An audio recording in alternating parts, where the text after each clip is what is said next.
আসসালামু আলাইকুম সবাইকে ড্রিম আপ একাডেমির পক্ষ থেকে সবাইকে স্বাগত জানাচ্ছি। আমি মোহাম্মদ রাশেদুল ইসলাম।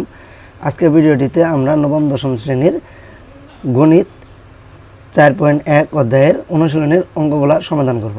তো চলো শুরু করা যাক আজকের ভিডিও।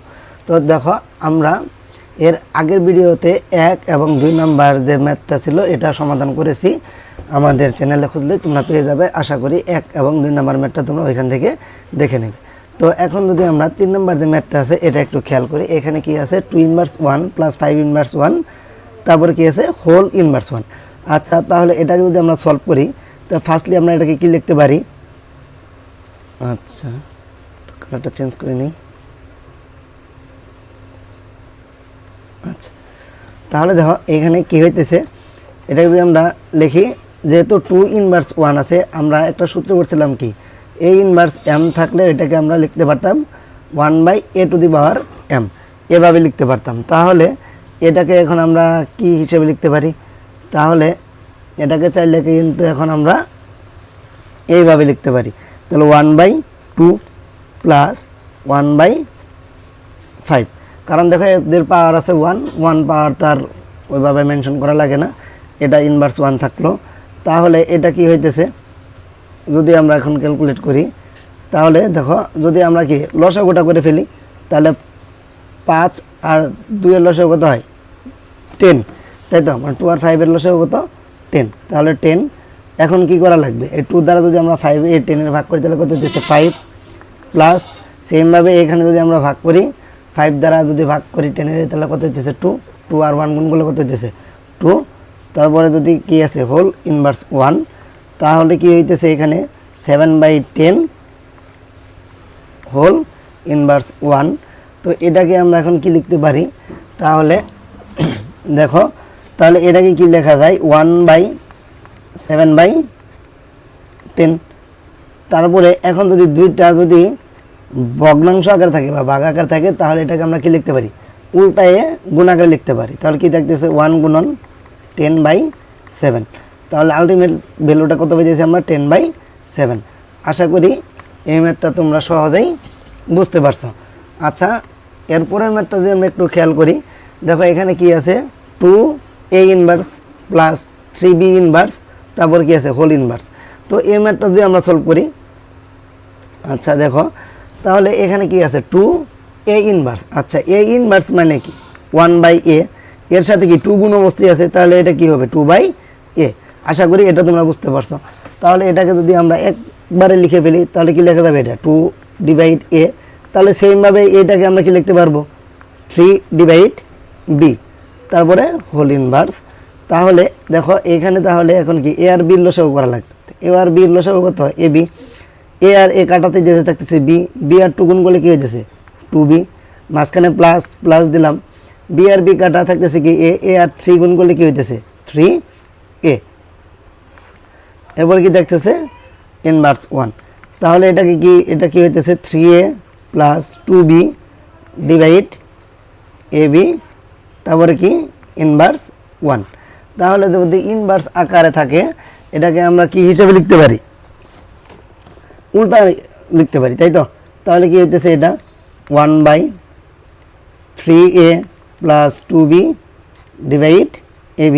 যেহেতু ভাগ আকারে আছে আগেরটার মতোই, এই আগেরটা যদি আমরা খেয়াল করি, দেখো এখানে যেভাবে ছিল এই যে এইভাবে ছিল, তাই তো 1/7/10 আসছিল, এটাকে কি আমরা উল্টায় গুণ আকারে লিখছিলাম। তাহলে এটা যদি আমরা এখন খেয়াল করি তাহলে এটাও কি সেম প্রসেসে আছে। তাহলে এটাকে আমরা কি লিখতে পারি 1 ইন্টু ab/3a প্লাস 2b। তাহলে আলটিমেট ভ্যালুটা আমরা কি পাইতেছি ab/3a প্লাস 2b। এটাই আমার অ্যান্সার। আশা করি তোমরা এই ম্যাথটাও বুঝতে পারছো। আচ্ছা, এরপরের ম্যাথটা যদি আমরা একটু খেয়াল করি, এখানে কি আছে a square b inverse divide a inverse to b। আচ্ছা, এটাও কি সেমভাবে, তাহলে দেখো b ইনভার্স আছে, তাহলে এটাকে আমরা কি লিখতে পারি 1/b। এটার সাথে কি a স্কোয়ার গুণ অবস্থি আছে, তাহলে এটাকে আমরা কি লিখতে পারি a স্কোয়ার বাই b। তাহলে এটা তোমরা বুঝতে পারছো। তাহলে এটাকে যদি আমরা সাজাই তাহলে এটা কি হবে, এটার সলিউশনটা, তাহলে এটা কি হইতেছে a স্কোয়ার বাই b। সেমভাবে এখানে কি আছে a ইনভার্স b, তাহলে এটাকে আমরা কিভাবে লিখতে পারি, এখানে তাহলে এটা কি চেঞ্জ হবে, এটা চেঞ্জ হয়ে কী হবে 1/a², এটার সাথে কি বি গুণ অবস্থায়, তাহলে এটা কী হবে b/a²। আশা করি বুঝতে পারছো। তাহলে এটা কী হবে b/a², এরপরে কি আছে হোল স্কোয়ার। আচ্ছা এখন দেখো দুইটা যেহেতু ভাগ অবস্থায় আছে, তাহলে ভাগ অবস্থায় থাকলে কি হয় উল্টায়া গুণ, তাহলে কি হইতেছে a²/b গুণন, এটা কি উল্টে যাবে, তাহলে কি হইতেছে আবার a²/b। আশা করি সকলেই বুঝতে পারছো। তার মানে কি a² উপর চলে যাবে আর এই বিটা কি নিচে চলে আসবে। আচ্ছা তারপর কি হইতেছে তাহলে a² আর a²। আচ্ছা আমরা শেষ করি। আচ্ছা এখন দেখো তাহলে কি গুণের সময় পাওয়ার কি হয় যোগ, গুণের সময় পাওয়ার যোগ হয়। আমরা এইভাবে বলছিলাম a⁻m ইন্টু a⁻n, এটা কি লিখছিলাম আমরা a⁻m প্লাস n, এইভাবে লিখছিলাম। তাহলে এখানে আমরা কি পাইতেছি a² আছে, এখানে a² আছে, তাহলে এটাকে আমরা একবারে a⁻4 লিখতে পারি। সেমভাবে এটাকে কি আমরা b² লিখতে পারি, এটাকে আমরা b² লিখতে পারি, কারণ এখানে পাওয়ার 1, এখানে কি পাওয়ার 1।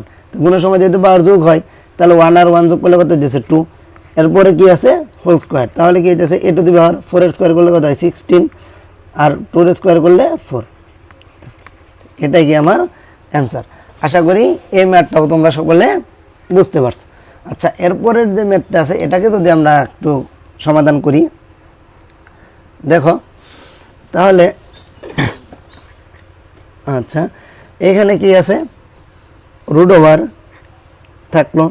আচ্ছা এইখানে যেহেতু x ইনভার্স আছে, তাহলে এটা কি 1/x হয়ে যাবে, আর y যেহেতু কোন অবস্থায় আছে তাহলে y কি লব হয়ে যাবে। তার মানে এটাকে কি লেখা যায় y/x ইন্টু সেমভাবে এটা কি লেখা যায় z/y, আর এটাকে কি লেখা যায় x/z। এই পর্যন্ত তোমরা বুঝতে পারছো আশা করি। আচ্ছা তারপরে যদি আমরা দেখি, আমরা জানি √ওভারের ভ্যালু কত হাফ, আমরা সকলে জানি কি √ওভারের ভ্যালু হাফ। তাহলে আমরা যদি √ওভারের ভ্যালুগুলা করি, কিংবা আচ্ছা আমরা এইভাবেও করতে পারি যে দেখো প্রত্যেকটাই যেহেতু √ওভার আছে, তাহলে কি আমরা একটা √ওভার কমন নিতে পারি। একটা √ওভার কমন নিলে তাহলে কি হইতেছে এগুলো প্রত্যেকটা কি অবস্থায় আছে গুণ অবস্থায়, তো আমরা ওইভাবে লিখি। তাহলে দেখো কি হইতেছে y/x into z/y into x/z। তাহলে দেখো এখানে কি হইতেছে এই x আর এই x কাটা, এই y আর এই y কাটা, এই z আর z কাটা, তাহলে আলটিমেটলি আমরা ভ্যালু পাইতেছি কি √1। √1 এর ভ্যালু কত 1। আশা করি এটা তোমরা বুঝতে পারছো। এই ম্যাথটা আরেকটা প্রসেসেও সলভ করা যায়, আমি ওই সলভটাও তোমাদের দেখাইতেছি। আচ্ছা এই ম্যাথটা যদি আমরা এইভাবে সলভ করতাম, তাহলে দেখো এটাকে আমরা এইভাবে নিতে পারতাম যে √ওভারের ভ্যালুগুলো যদি আমরা ইনসার্ট করতাম, তাহলে কি হইতো y/x, এটা কি হইতো z/y², এটা কি হইতো x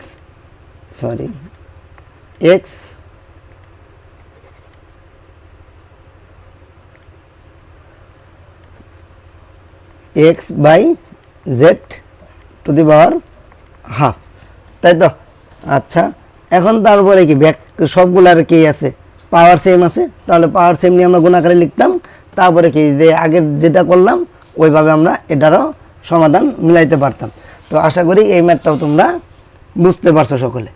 আচ্ছা এরপরে যেটা আছে এটা কি একটা ইম্পর্টেন্ট টাইপ, এইখানে যেটা আছে এটা কি একটা ইম্পর্টেন্ট টাইপ। যদি তোমাদের সূচক থেকে ম্যাথ আসে, তাহলে কি এই টাইপের ম্যাথগুলা আসার সম্ভাবনা আছে।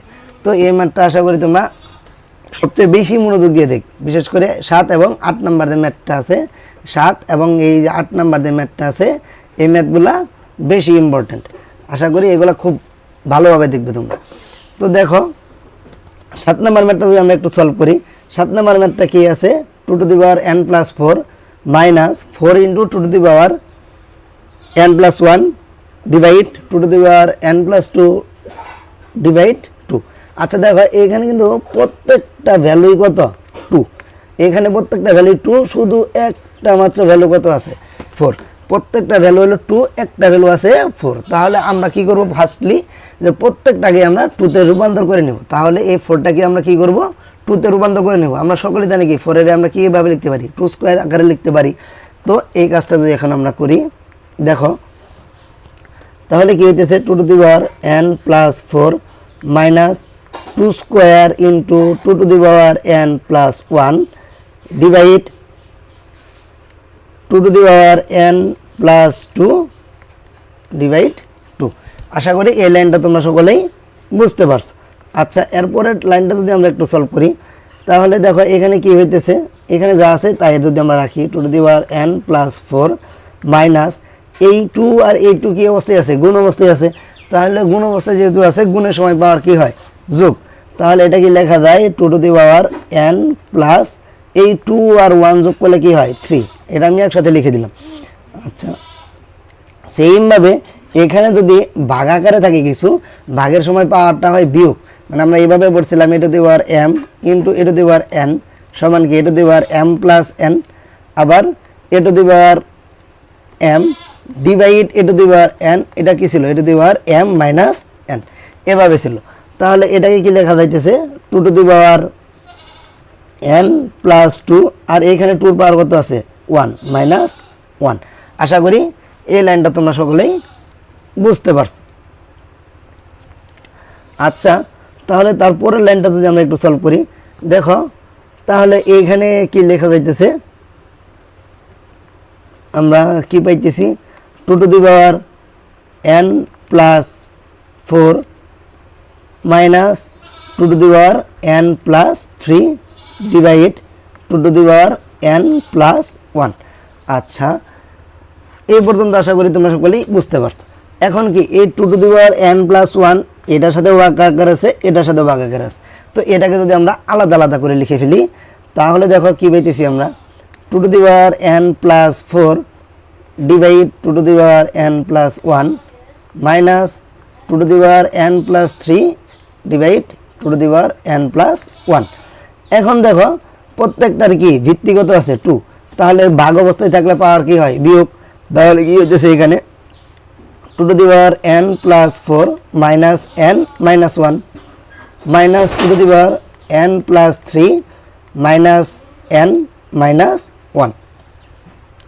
তাহলে দেখো এই প্লাস n আর মাইনাস n কাটা দিতেছে, এই প্লাস n আর এই মাইনাস n কাটা দিতেছে। তাহলে 4 থেকে 1 চলে গেলে কি 2 to the power 3 minus 2 inverse 1। তাহলে এটা কি হইতেছে 8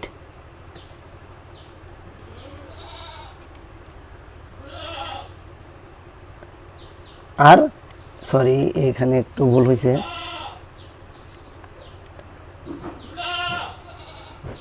আচ্ছা দেখো এখানে দেখো তাহলে কি হইতেছে এই যে 3 থেকে যদি 1 চলে যায় তাহলে কি থাকতেছে 2। তাহলে 2 এর স্কোয়ার করলে কত হইতেছে 4। তাহলে আলটিমেট ভ্যালুটা পাইতেছি কি আমরা 4। তো আশা করি সকলেই এই ম্যাথটা তোমরা বুঝতে পারছো। আচ্ছা, এরপরের ম্যাথটা যদি আমরা একটু খেয়াল করি, এরপরের ম্যাথটা কি আছে 8 নম্বর ম্যাথটা যদি দেখি, এই ম্যাথটা মোটামুটি একটা ইম্পর্টেন্ট টাইপের ম্যাথ। যদি সূচক থেকে তোমাদের কোনো ম্যাথ আসে তাহলে এই সব টাইপের ম্যাথগুলাই আসবে। তো দেখো এটা যদি আমরা একটু সলভ করি, আচ্ছা দেখো এইখানে এর আগের যে ম্যাথটা করলাম আমরা, এইখানে দেখো প্রত্যেকটাই কিন্তু কি ছিল 2 ছিল, প্রত্যেকটাই 2 ছিল, আর একটা শুধু 4 ছিল। তো 4টাকে আমরা 2তে রূপান্তর করে নিয়েছিলাম, তাই তো। এই ম্যাথটাতে কি হইতেছে সেইমভাবে আমরা যদি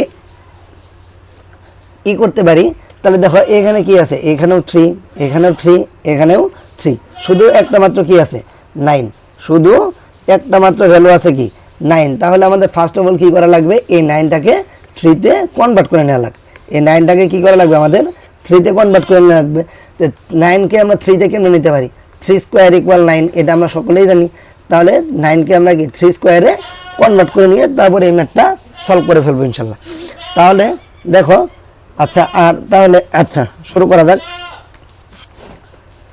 তাহলে ফার্স্ট স্টেপে আমরা কি করতে পারি, 3 to the power m plus 1 divide, এখানে দেখো পাওয়ারের উপর আবার পাওয়ার আছে, মানে m এর উপর পাওয়ার আবার কি আছে m মাইনাস 1। আমরা জানি কি পাওয়ারের উপর যদি পাওয়ার থাকে তাহলে কি হয়, পাওয়ার গুণ হয়, মানে এ টু দি পাওয়ার এম, তার উপর যদি আবার কি পাওয়ার এন থাকতো তাহলে এটাকে আমরা কি জানি, a to the power m n, তাই তো? পাওয়ার কি হয়, গুণ হয়, পাওয়ার গুণ হয়। তাহলে এটা কি হবে, 3 টু দি পাওয়ার এম আর এম গুণ করলে কি হইতেছে, এম স্কোয়ার মাইনাস এম।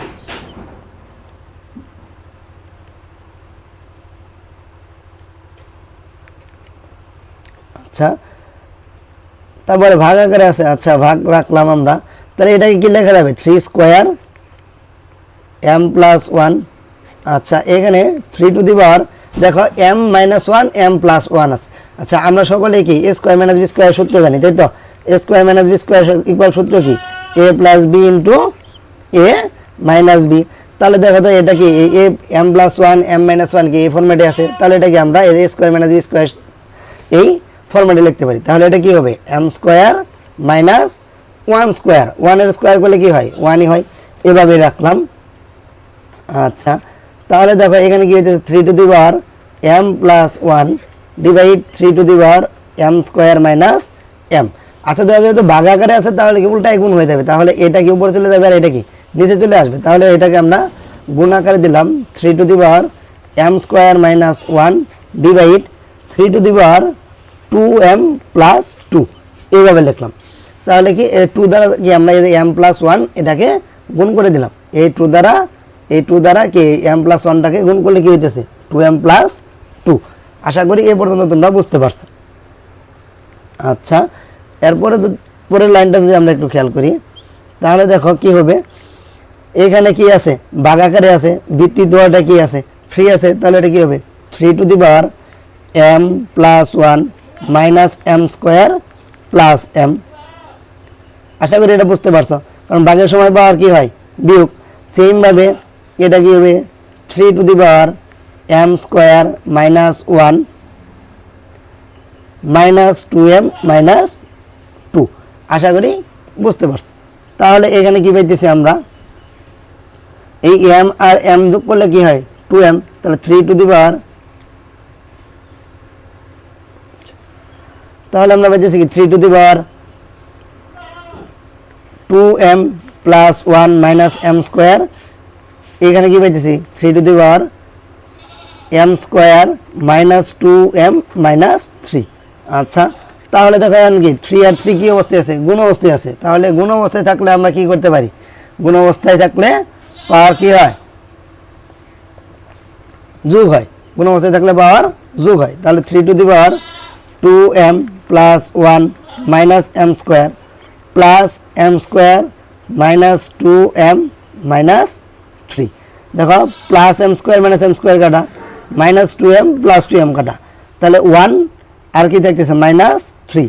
তাহলে আমরা জানি কি ভিন্ন চিহ্ন থাকলে বিয়োগ করা লাগে, মানে প্লাস আর মাইনাস আকারে থাকলে তাহলে কি করা লাগে, বিয়োগ করা লাগে। তাহলে 3 থেকে 1 চলে গেলে থাকতেছে কি 2, আর যেহেতু বড় সংখ্যার আগে মাইনাস আছে তো আমরা মাইনাস দিলাম। এটাকে আমরা কি লিখতে পারি 1/3 স্কোয়ার, তার মানে কি 1/9। তো আলটিমেটলি ভ্যালুটা পাইতেছি কি আমরা 1/9। আচ্ছা, তাহলে এই ম্যাথটা যদি আবার একটু আমরা ওভারভিউ করি, দেখো এখানে আমার যে ভ্যালুটা ছিল, প্রথমে কি করছি আমরা এই 9টাকে 3-তে কনভার্ট করে নিছি, এরপরে আমরা ক্যালকুলেট করে আলটিমেট ভ্যালু পাইছি কি 1/9। আশা করি এই ম্যাথটাও তোমরা সকলে বুঝতে পারছো। তো আজকের ভিডিও এই পর্যন্তই, পরের ভিডিওতে ইনশাল্লাহ আমরা পরবর্তী ম্যাথগুলো সলভ করব। যদি তোমাদের ভিডিওগুলো ভালো লাগে তাহলে আমাদের সাবস্ক্রাইব করার জন্য অনুরোধ করছি। ধন্যবাদ সবাইকে।